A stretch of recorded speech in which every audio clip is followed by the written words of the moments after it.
कई भले भले लोगों के मुझे तो फोन आ रहे, अब मुझे वो तो उनको समझाना पड़ रहा है। वो बोले भाजपा की ये बात नहीं हमको पसंद, जो वास्तव में भाजपा बोले हम नहीं, हम भाजपा को वोट नहीं देंगे, नोटा करेंगे।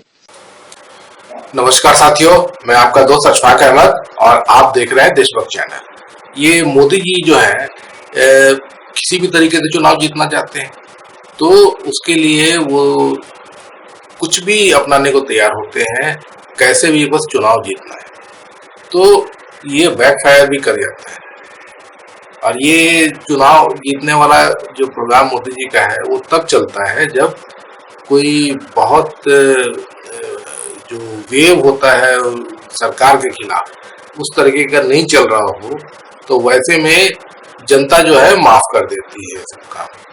तो ये जो अभी हाल फिलहाल में हमने जो चीजें देखी है, तो क्या देखा है, चंडीगढ़ में मेयर चुनाव मोदी जीतना चाहते थे, तो उसके लिए जो रिटर्निंग ऑफिसर था चुनाव आयोग का, तो वो वही भाजपा का निकला और उसने जानबूझ के जो वोट थे, बैलेट वोट, उसको निरस्त किया आप और कांग्रेस का, और भाजपा का जो कैंडिडेट था उसको जिता दिया। अब सुप्रीम कोर्ट जब में मामला पहुंचा, तब जाके ये सुप्रीम कोर्ट ने लताड़ लगाई, जो उसने बैलेट इनवैलिड किया था, उसको निशान लगाए थे। तो उसने सुप्रीम कोर्ट ने पाया कि ये तो जबरन निशान लगा के निरस्त किया गया है, वोट वैलिड है। तो फिर से जो कांग्रेस और आम आदमी पार्टी का जो ज्वाइंट कैंडिडेट था उसको जिताया हुआ बताया। उसके बाद में अभी सूरत की खबर आई थी कि सूरत में कांग्रेस का कैंडिडेट, उसको उसका जो कैंडिडेचर था निरस्त कर दिया गया। और क्या वजह थी कि जो प्रपोजर होता है, 4 विटनेस होते हैं कोई भी कैंडिडेट के लिए, वो मुकर गए कि सिग्नेचर उन्होंने किया है, तो निरस्त हो गया उनका कैंडिडेचर। और बाद में मालूम चला कि वो तो पूरा भाजपा का ही प्लान था। तो देश में पहली बार ऐसा हुआ कि संसद का चुनाव, लोकसभा का चुनाव, और उसमें बड़ी पार्टी कांग्रेस, जो मतलब देश पर राज करती रही इतने साल, उसका कैंडिडेट और उसका कैंडिडेचर वो निरस्त किया गया। और उसकी वजह इस तरीके की थी।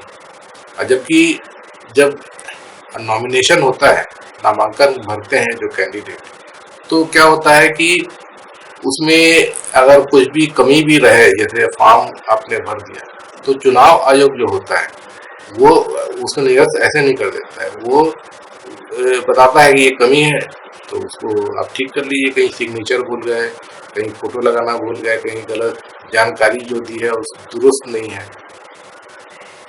और उसके बाद में जब आप उसके बाद में भी आप सही में फॉर्म, मतलब फॉर्म जो है उसमें सही आपने भरा नहीं है, तब जाके निरस्त होता है। तो ज्यादातर होते हैं कि आप संसद का चुनाव हो और विधानसभा का चुनाव हो, तो कैंडिडेचर ऐसे निरस्त नहीं होते, खास करके बड़ी पार्टी। इस बार लेकिन हो रहा है।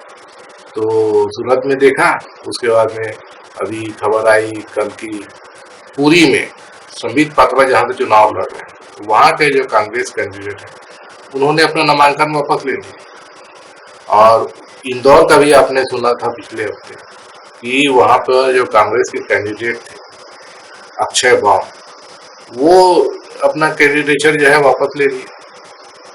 तो वजह क्या थी, क्यों वापस लिए, तो वही उनका मालूम चला कि 17 साल पुराना कोई केस बीजेपी ने खोल दिया और उनको एकदम जेल जाने की नौबत आ गई। तो तुरंत भाजपा में आ गए और केस जो है वो दब गया। नहीं तो वो जेल जाते, तो जेल जाने के डर की वजह से वो अपना नामांकन वापस लिया। तो ये सब खबर जो दिखती है, तो ये क्या बताती है कि चुनाव जीतना है मोदी जी के लिए कैसे भी, और इसके लिए हर तरह के हथकंडे मोदी जी अपनाते हैं। तो ये डराने धमकाने वाला किस्सा तो बहुत पहले से चले आ रहा है। कि सरकार गिराओ, नेता खरीदो, ईडी, सीबीआई, इनकम टैक्स, इसके बल पर। नहीं तो पैसे का तो लालच रहता ही है कि कोई पैसा आप चाहिए 50 करोड़, 50 खोखे, और भाजपा में आ जाओ, आपको मिल जाएगा जो कहीं और आपको नहीं मिलने वाला है। तो ये सब खेल चलता रहता है। अब जाके ये जो है कि जिस तरीके का जो काम हो रहा है, तो इसमें जिम्मेदारी किसकी है? चुनाव आयोग की भी जिम्मेदारी है। चुनाव आयोग को एकदम मतलब कोशिश करनी चाहिए कि इस तरह के काम ना हो, क्योंकि चुनाव ये अगर लोग जो मतलब चुनाव ही नहीं होगा, अब जैसे सूरत में तो कैंडिडेट जो है उसको इलेक्टेड घोषित कर दिया चुनाव आयोग ने, मतलब बिना चुनाव के जीत गया वो, तो फिर लोकतंत्र कैसा? ऐसा कोई लोकतंत्र चलता है? तो ये मामला है ना। तो हर जगह ऐसे दिख रहा है कि कैसे भी चुनाव जीतना है तो वो डरा धमका के बैठा दो।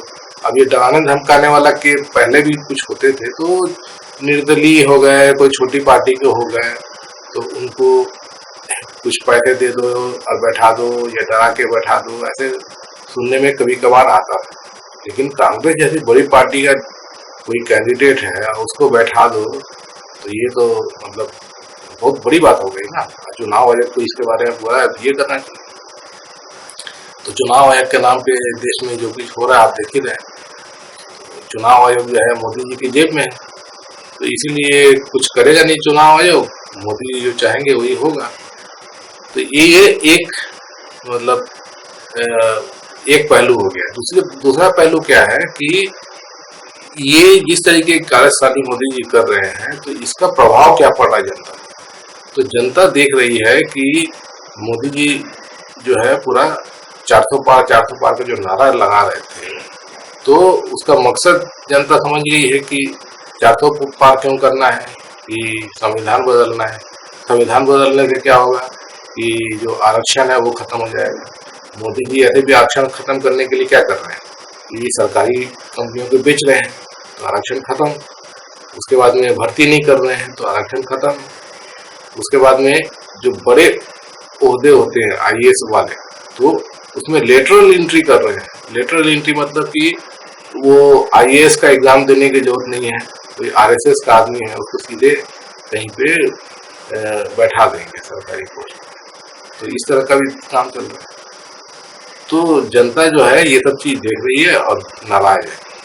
और मोदी जी का जो मकसद दिखता है कि फिर चुनाव अगर जीत जाते हैं फिर आगे चुनाव नहीं होगा, क्योंकि मोदी जी संविधान बदल देंगे और मनुवाद ला देंगे, क्योंकि संविधान से ही वोट का अधिकार है, तो वोट का अधिकार भी छीन जाएगा जनता का।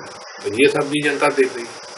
और दूसरे ये जो लोकल लेवल पे, अब जैसे इंदौर का जो हिस्सा है, तो वहां पर अब जनता जो भाजपा को वोट देने वाली थी, तो वो बोलती है कि हम तो नोटा दे देंगे या फिर घर से ही नहीं निकलेंगे। तो इंदौर का जो सीट है, तो उसपे तो सुमित्रा महाजन जैसी कद्दावर नेता थी, तो वो तो सालों साल कई दशकों तक जीतती आ रही थी। और ये उसके बाद में वैसे भी कैलाश विजयवर्गीय की वजह से भी अभी भी स्ट्रांग होल्ड है भाजपा का और जीत भी जाती है। लेकिन अब दिक्कत हो गई है कि भाजपा ने जो काम किया है, तो अब जनता जो है नाराज है। तो अब भाजपा के जो कट्टर समर्थक है वो भी वोट नहीं देंगे। तो ये भी चीज है। तो अगर कोई चीज को आप इस तरीके से कर दे कि जनता जो है वो जनता गले नहीं उतरे, तो फिर नुकसान होता है। और वही चीज अब दिख रहा है कि जनता जो है वो मोदी जी का जिस तरीके का व्यवहार दिखता है कि तानाशाही वाला, कि किसी को भी पकड़ के जेल में बंद कर दो, ऐसे कानून बना दिए मोदी जी ने। अब ईडी का जो कानून है, तो उसमें ऐसा बना दिया है कि बिना सबूत, मतलब कि कोई गवाह पकड़ लो, कोई गवाही दे देगा, और वो भी कोर्ट में नहीं, वो भी मतलब कि ईडी के सामने। जैसे ईडी के सामने जैसे केजरीवाल का केस है, उसमें क्या है, केजरीवाल का कोई के खिलाफ कोई सबूत है? कुछ नहीं है। क्या है कि 4 लोगों ने ईडी के सामने गवाही दी है। तो अभी एक सुनवाई पिछला इसमें हुआ, सुप्रीम कोर्ट ने कहा भी कि वो गवाही जो है वो ऐसे नहीं चलेगा, आपको कोर्ट में गवाही देनी पड़ेगी। तो बिना सबूत के आप जेल में भेज रहे हो बस गवाही के बल पे, ये सब भी तो जनता देख रही है ना। और उसका जवाब भी तगड़ा मिलने वाला है मोदी जी को, और जनता जी इस बार छोड़ने वाली नहीं है।